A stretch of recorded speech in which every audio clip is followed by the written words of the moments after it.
Each of you is going to run up and down these stairs briskly, like this. Then you'll be checked for pulse and heartbeat. Fonzarelli. Yo. Go over these steps, and I want you to touch each step.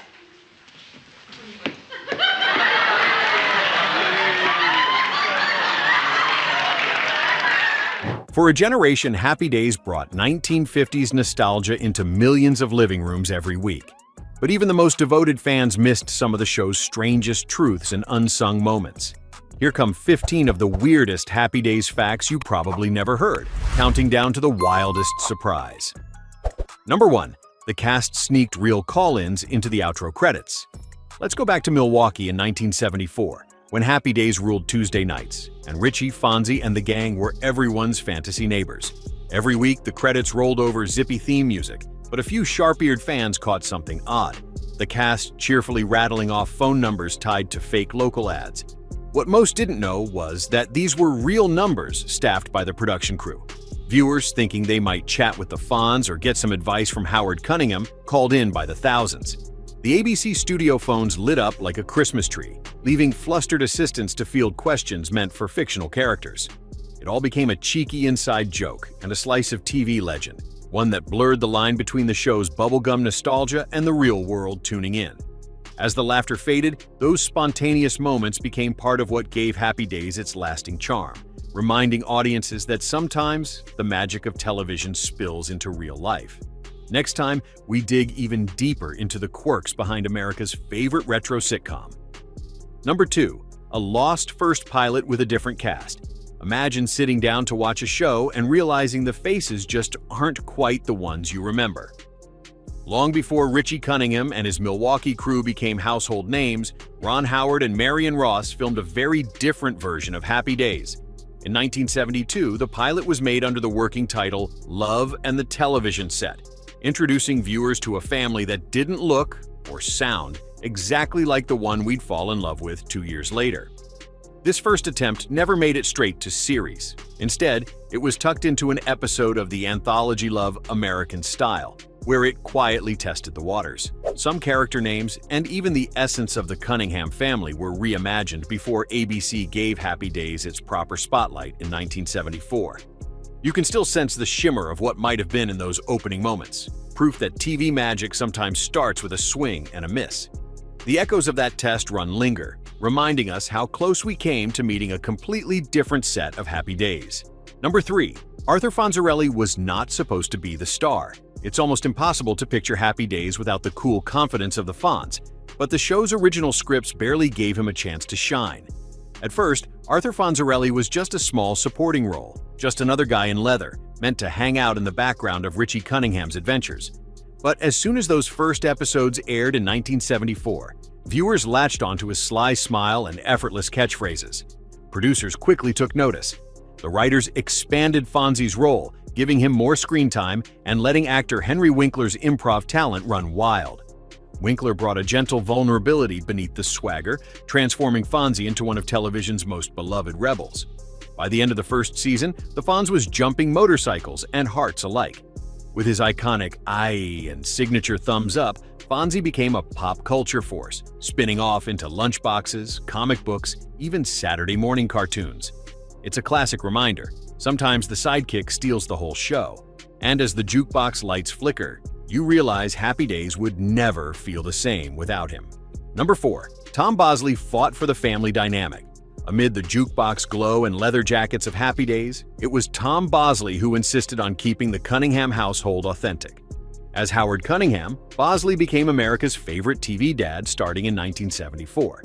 But behind the smiles and dad jokes, he fiercely protected the dignity and warmth between Mr. and Mrs. C. He worked with writers to ensure their marriage felt real, supportive, and rich in heart, not just a cardboard setup around Richie and the Fonz. Bosley believed the audience deserved a couple with squabbles, gentle teasing, and old-fashioned affection. His quiet edits shaped storylines, so Marion and Howard celebrated small victories and weathered midlife worries together. Directors recalled him flagging any scene that threatened to make their love feel distant or cheap. That strong center, rooted in Tom's vision, helped the Cunningham clan stand out on ABC for more than a decade. It's easy to forget that the loving tug-of-war at the kitchen table was as radical as the jukebox jumps. Sometimes the heart of a show beats strongest in the lived-in moments between two TV parents. We're left with a blueprint for lasting TV families and a kitchen table that never really went cold. Number 5. Sit on it. A phrase written for family-friendly Sass. The snap of a leather jacket, the rev of a motorcycle, and a single, unforgettable zinger. Sit on it. That phrase, immortalized by the Fonz on Happy Days, became television gold in the mid-1970s. Yet behind its seeming innocence lay a deft bit of script-writing subterfuge.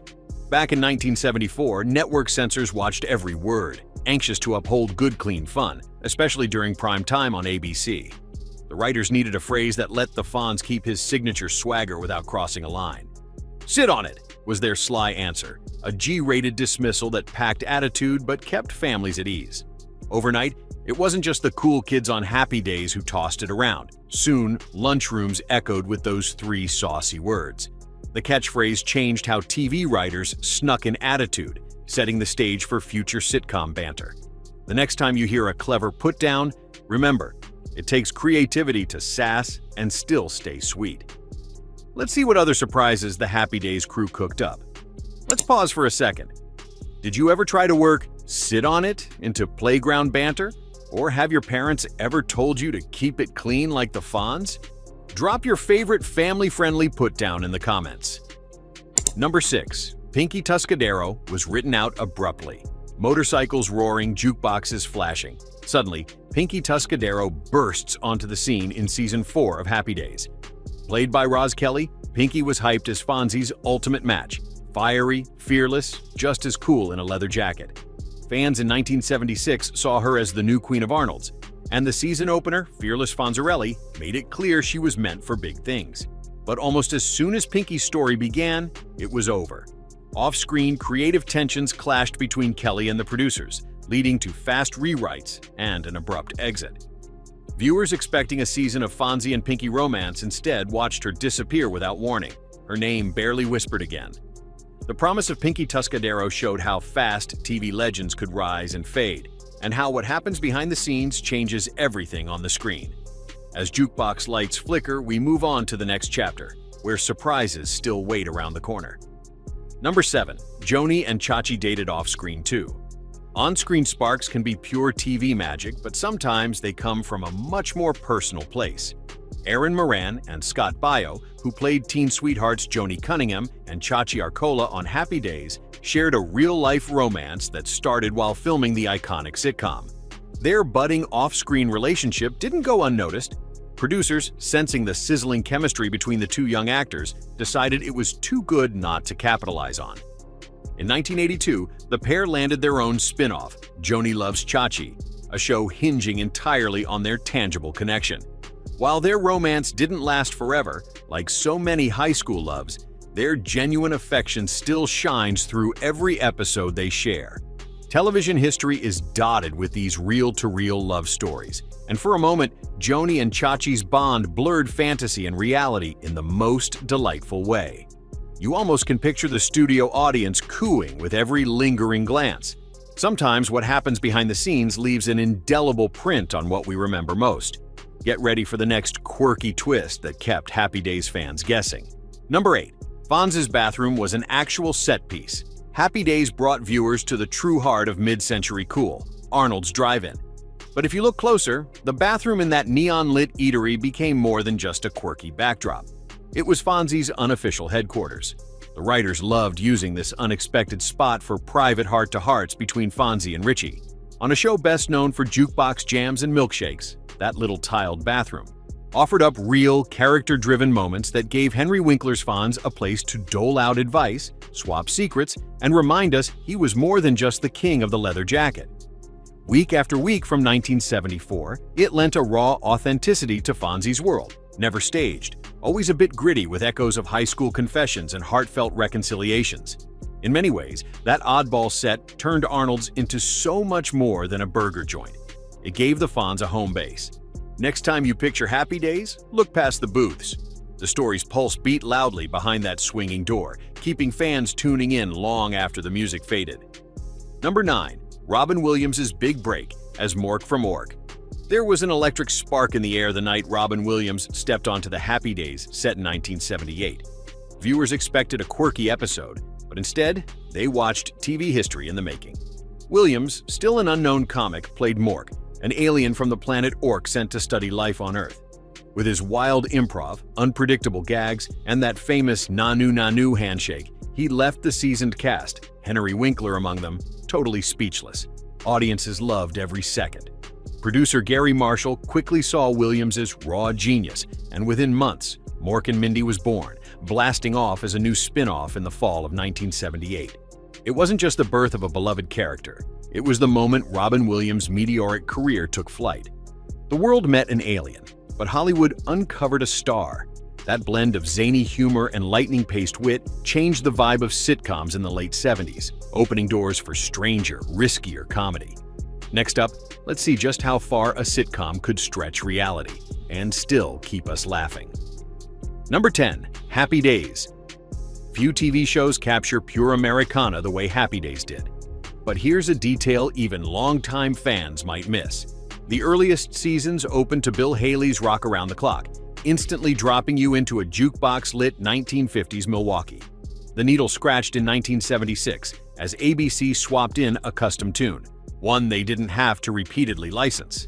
That's when the bouncy, sing-along Happy Days theme first started its run, launching every Monday night with those words you probably still know by heart. The reason behind the switch was simple. The cost to keep using that original hit was climbing fast, and the network wanted total control over their own theme. So from season 3 on, it was all about owning the sound as well as the story. Think of it.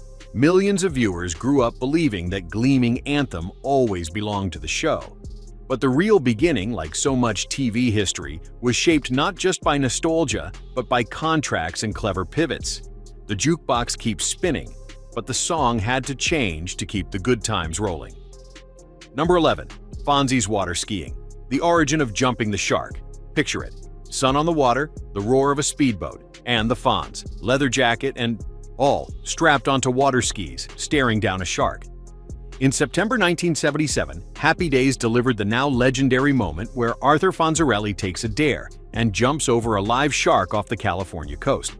This wild stunt, watched by millions on ABC, became shorthand for the exact instant a beloved show starts to lose its way, the moment when a series jumps the shark. But here's the twist. Instead of dying off, Happy Days ratings climbed after the episode aired, defying its modern punchline. Henry Winkler owned the absurdity with his signature charm, leather and all. Rather than spelling doom, the shark jump sent Fonzie and the show deeper into pop culture immortality. Sometimes the most bizarre TV moments aren't a death knell. They're pure gleaming Americana. Cue the theme song as we ride into the next twist in television nostalgia. Number 12. Garry Marshall named characters after family members. Sometimes the real stories unfold right in your own living room. Behind the classic sitcom Happy Days, Garry Marshall spun family ties into television gold. Marshall didn't have to look far for inspiration. The show's beloved Joanie Cunningham, played by Erin Moran, was named directly after his own sister.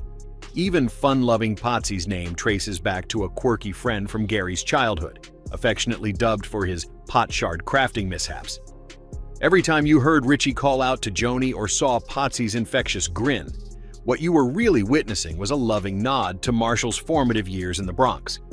This tradition of folding real people into fictional lives gave the show its grounded, genuine warmth. These lovingly borrowed names reminded cast and crew that Happy Days was never just a fantasy. It was a celebration of family, memory, and those silly nicknames that always stick. In the echo of that laughter from 1974, the spirit of Garry Marshall's kitchen table still lingers and points us toward the next behind-the-scenes secret. Number 13. Richie's disappearing older brother Chuck. Picture this. The first season of Happy Days, the Cunningham living room bustling, and there he is, Richie's older brother Chuck, tall, athletic, dribbling a basketball through the background. But just as quickly as Chuck arrived, he vanished. Between 1974 and 1975, two different actors, Gavin O'Herlihy and Randolph Roberts, briefly filled his shoes. Audiences never got a grand farewell or even a passing mention. The writers simply phased Chuck out, admitting years later that his storyline led nowhere and the show didn't need him. It's one of TV's quietest disappearances, a character erased not by drama, but by creative decision. Fans have debated his fate for decades, making Chuck the poster child for sitcom vanishing acts. The missing Cunningham brother left behind barely a trace, but his ghost lingers anytime someone asks what happened to that third chair at the dinner table. As we round this corner, let's see what other oddities popped up in our favorite TV families. Number 14. The Milwaukee Backlot was nowhere near Wisconsin. Snow swirling past Richie Cunningham's house may have sold you on Midwest winters, but the real behind-the-scenes secret is that Happy Days never set foot in Milwaukee. Every outdoor scene was staged on the Paramount Backlot right in sun-soaked Los Angeles.